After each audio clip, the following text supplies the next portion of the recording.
I've been scratch building robots and other machines here in this channel for quite some time, and in my head they all belong to the same side, to the same army, if you will. But now I want to make something different, and now I want to start the enemy side.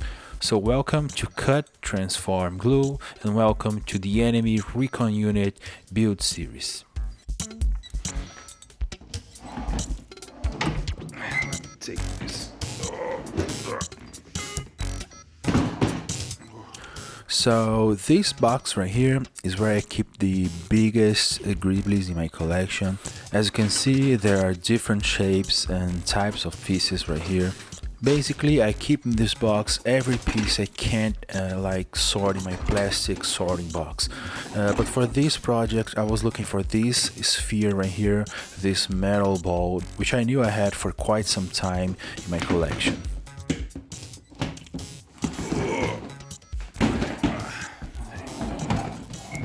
So I've been meaning to make something with this amazing shape right here.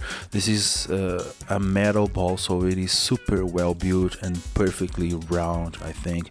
But the thing with this piece right here is the holes. As you can see, it has a lot of holes on one half, and I need to take care of that first. Fortunately, the piece breaks in half, as you saw, and I will use that to cover the holes from the inside with some resin that is mixed with car body filler.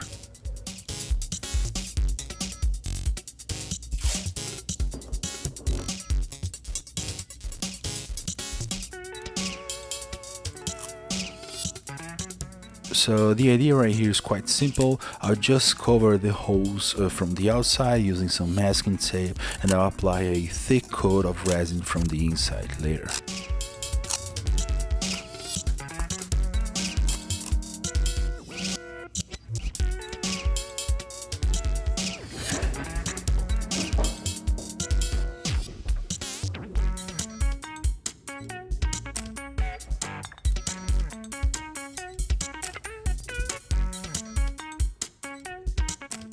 The resin I'm using for this is quite old and super thick, as you guys can see in the video, and so I had to use this wooden stick right here to spread it evenly on the inner surface.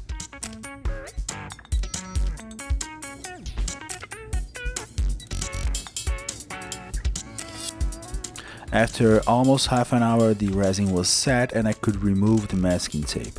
The result was obviously not super precise, and so I had to spread another coat of resin from the outside, and then I removed most of it using this blade right here.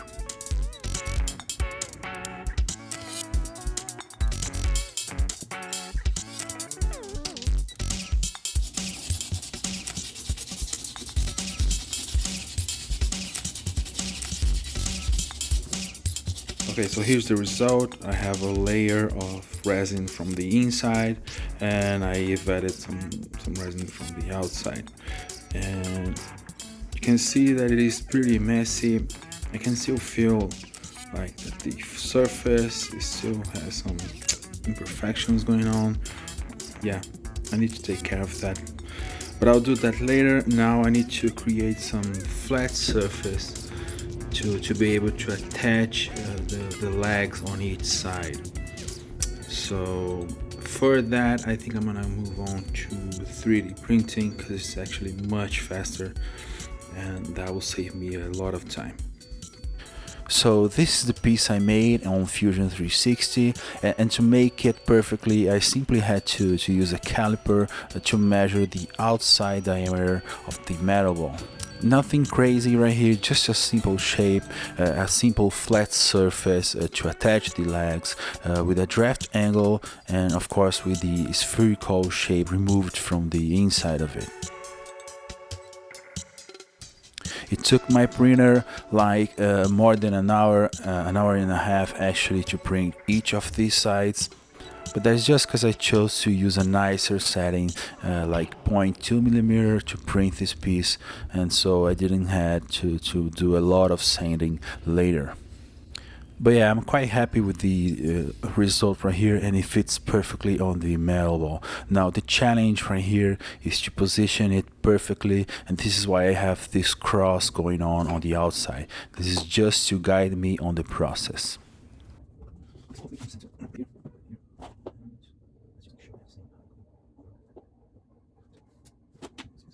Now at this point, I'm really glad that the metal ball is actually divided in two, because as you guys can see, I'm using this center line on the metal ball to guide me when gluing the 3D printed adapter piece.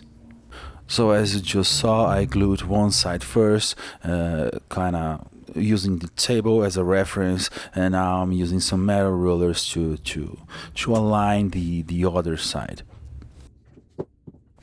I'll be honest with you guys, this process was super hard, and it took me a lot of time to glue these two pieces decently aligned. And now that I'm editing the video and thinking about it, I really think I should have made like a 3D printed piece that would connect to each piece on each side to help me with the alignment.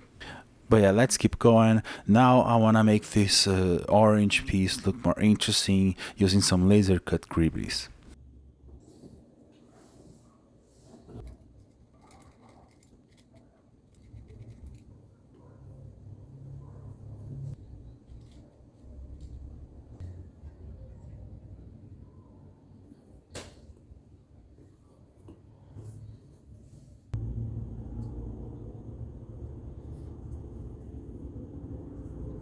After gluing those laser cut gribblies, I still felt I needed like a stronger hold for the leg, and so I custom made this piece right here. This is simply a piece that holds an M4 nut on the inside to catch a bolt from the outside, and I'll attach it to the middle gribbly using some sea glue.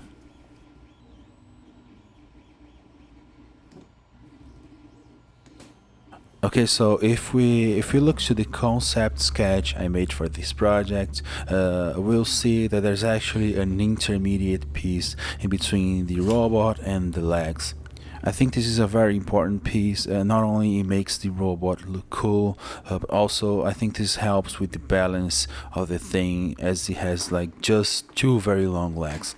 And so yeah, let's see how I built it.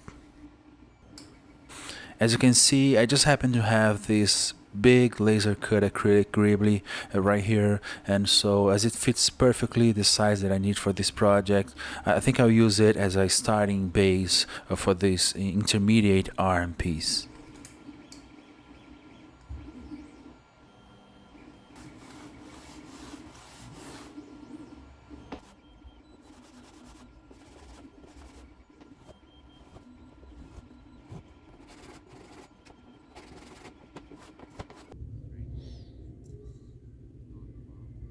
So this is the result of the light sanding to improve the surface area, and also to help you guys see the acrylic piece on the video.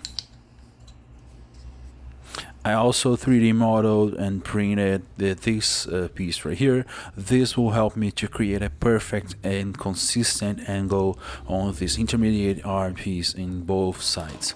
So yeah, let's start to put this piece together.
And after a while, this right here is the result. Now, of course, I had to throw a coat of primer at it, and actually I made two identical pieces, one for each side of the robot. This is sort of a weird piece. It is kind of crooked. It is like that because it needs to create kind of a distance in between the legs and the robot. So it creates an angle from the side of the robot, and then it sets it back to the vertical position on the top. But now let's move on to the legs of the robot. This is the end result. Don't worry, I'll show you guys the entire process of making it. But yeah, this is the biggest leg I've ever made for a project, and I'm very happy with this design. As you can see, I began by making some quick cardboard prototypes to find the angles, to find the size that I needed, using some wood pins to create some axles and test the geometry. Actually, this is the first one I made, and this is the second one I made using this gribby right here, which is actually like the cap of a ketchup bottle. So yeah, I really like how it looks, and I decided to create the top of the leg around this piece right here. Now, here's how I decided to approach this. I first worked on the leg that is ready on the table right there, and every time I made a decision and I liked what I had, I made like duplicates of the pieces. I used a lot of wood in this process. This is kind of a new thing for me. But yeah, now I'm gonna use the duplicates that I have, and I'll put the other leg together in video to show you guys the construction of it.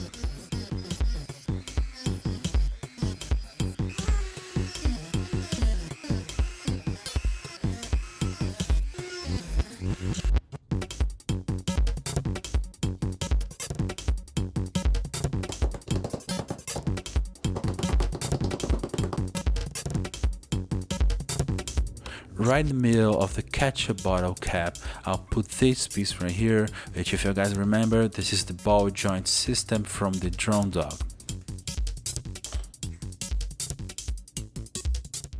Now, some of you guys may have noticed, but this is actually a modified version of it. There's a place to add a nut from the inside, and I'll catch it from the outside with an M4 bolt and attach it firmly to the leg of the robot.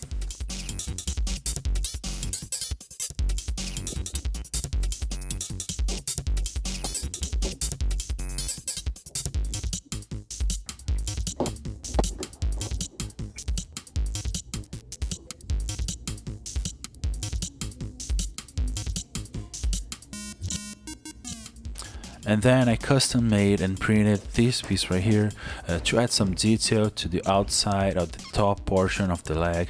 If you want to grab the STL file for this piece and many other, including the ones used on this project, head over to my Patreon. I have more than 100 STL files available for my patrons on the combat robot tier. Not only you'll be able to build some amazing stuff with it, but also you'll be really helping this channel to keep going. So yeah, check the link on the description box.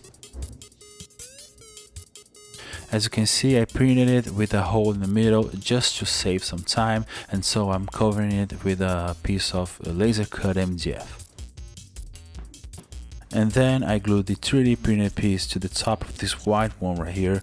This is actually a part of a dead light bulb. Every time a light bulb dies right here, I save it because I like the plastic dome it has. And so the white piece is just a plastic dome of a light bulb cut into pieces.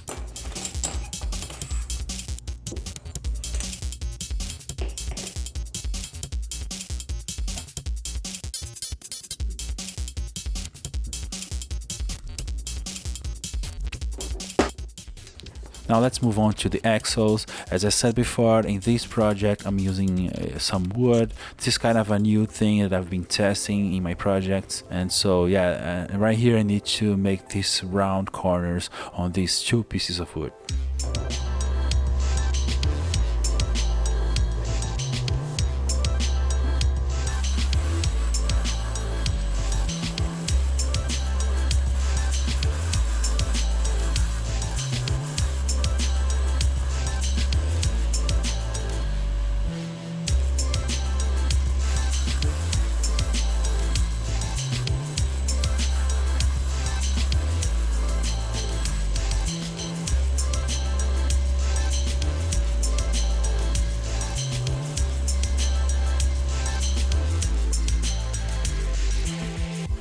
And on the top of each wood piece goes a 3D printed one that I made to make the axles look interesting. Of course, as always, I have not only the pieces but also some variations of the design available for my patrons.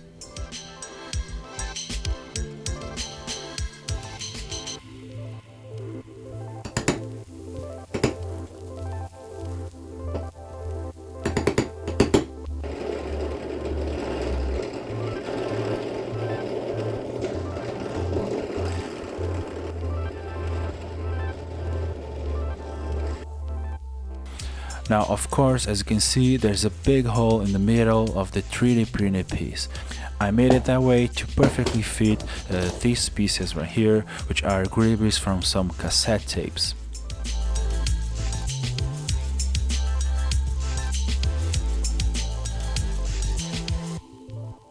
I glued them with some CA glue, and right in the middle of it goes this other piece which holds a nut to keep everything together, with also some M4 bolts. Now, before I glue the axles to the leg, I need to work on this piece right here, which is the middle leg segment, let's say. There's nothing too fancy about this middle leg segment. This is just a piece of plywood with some rounded corners, and I'm gluing some laser cut acrylic gribbles to it to give some details and to make it look interesting.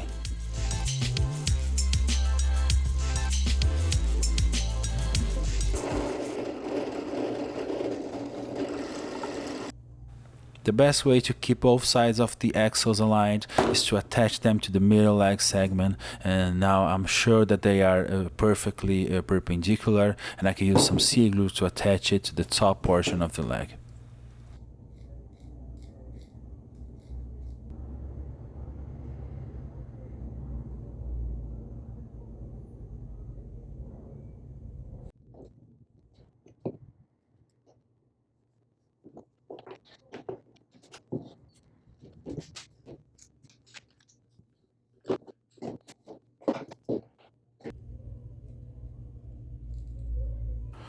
Now, the lower portion of the leg is a piece of plywood, like 15mm plywood, with some details glued to each side of it. The details are these interesting metal pieces right here that I saved when I took apart like a bunch of dead printers.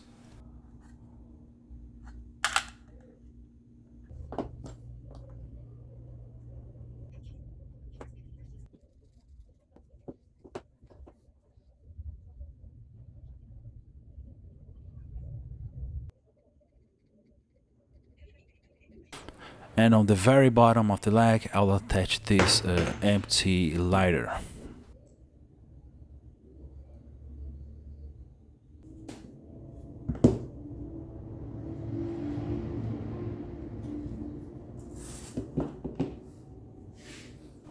Almost there, but I still need to add some tiny details as I did in the first leg. So right here I'm gluing this interesting laser cut acrylic piece.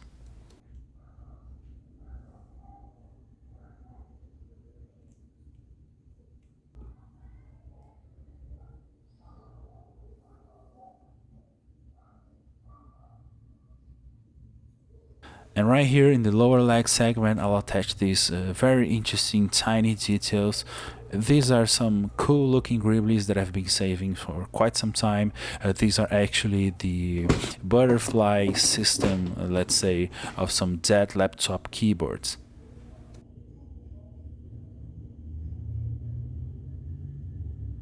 I just need to make sure right here that I glue the pieces perfectly aligned at the same spot and kind of mirrored from the other leg.